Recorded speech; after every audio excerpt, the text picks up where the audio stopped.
क्या आप कभी ऐसी सुबह की कल्पना कर सकते हो जब आपकी जमीन आपकी नहीं रहती, आपका घर चुपचाप अंधेरे में डूब जाता है। फिर जिस जमीन ने आपका पेट भरा, अगर उस जमीन को बाजार में बेच दिया जाए तो आपके पास क्या बचेगा?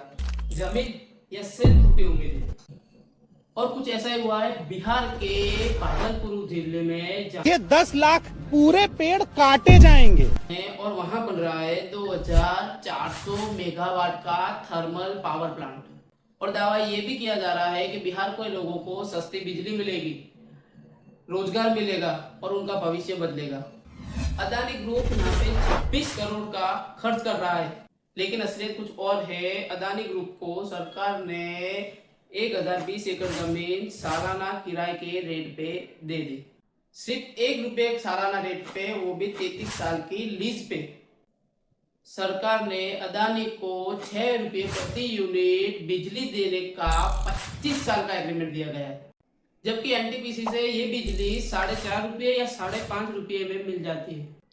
अगर सोलर एनर्जी की बात करें तो यह बिजली ₹3.5 या ₹2.5 में प्रति यूनिट मिल जाती है। तो बताइए, सस्ती बिजली कहाँ गई? इस जमीन पे 10 लाख से ज्यादा पेड़ आम, लीची और सागवान के, और वहां पे छोटे बच्चे की छाव में खेलते थे और वहां पे किसानों के सपने पले थे, लेकिन अब इन्हें काटने की तैयारी है।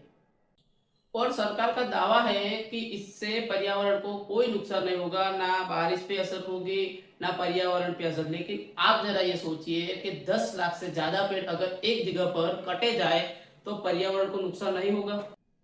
और सबसे बड़ी बात, सैकड़ों किसानों के पास से जमीन ली गई, अभी तक उन्हें मुआवजा भी नहीं मिला और हमको पैसा कुछ नहीं मिला। जब किसानों से पूछा गया कि आपकी जमीन कैसे ली गई थी, तो उनका जवाब दिल दहलाने वाला था। तो पेंसिल से करवाएगा कि उन्होंने बताया कि हमें कागज पे पेंसिल से साइन करवाए गए थे और उसको मिटा के डुप्लीकेट सिग्नेचर किया गया है। सोचिए, जिस जमीन पे किसान ने अपनी मेहनत लगाई हो, पूरी जिंदगी उस पे अपनी मेहनत और लगन से काम किया हो, उस जमीन को छीनने के लिए सरकार ने पेंसिल का खेल खेला। और हाँ, आरटीआई के मुताबिक एक ही जगह पे जमीन कहीं 40 लाख में बिकी तो कहीं 20 लाख। तो एक भाई को 10 लाख मिला, एक भाई को 20 लाख मिला।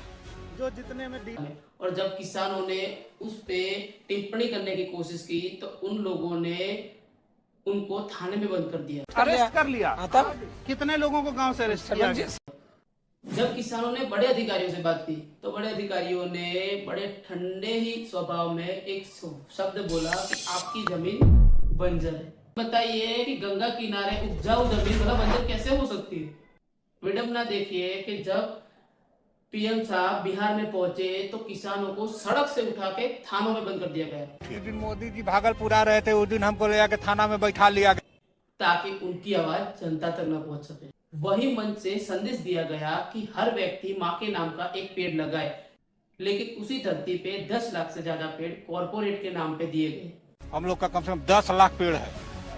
माँ के नाम का एक पेड़ और अडानी के नाम के 10 लाख पेड़, क्या यही विकास की असली परिभाषा है? आज किसान ये कह रहा है कि एक ही रेट रखो। सरकार से यही कहना है कि जो सही रेट है एक रेट किया जाए, एक रेट पूरे गांव के लिए एक दाम होना पूरा चाहिए। गांव के लिए, लेकिन सबको बराबर रेट दो। लेकिन कौन सुन रहा है उनकी आवाज? सरकार जो उन्हें बचाने की जिम्मेदारी रखती है वो कॉर्पोरेट जिसके नाम पे ये जमीन छीनी गई है। ये सिर्फ भागलपुर की कहानी नहीं, कल आपके गांव में भी ये हो सकता है। तो बताइए, जहां जमीन घर सब दाव पे लग जाए उसे विकास कहेंगे या सिर्फ लूट? अगर आप भी चाहते हैं कि यह आवाज सरकार तक पहुंचे और जनता तक पहुंचे तो इस वीडियो को सब्सक्राइब करिए, लाइक करिए और कमेंट में अपनी राय जरूर लिखिए। याद रखिए, चुप्पी उन्हें ताकत दे सकती है, लेकिन आवाज बदलाव ला सकती है।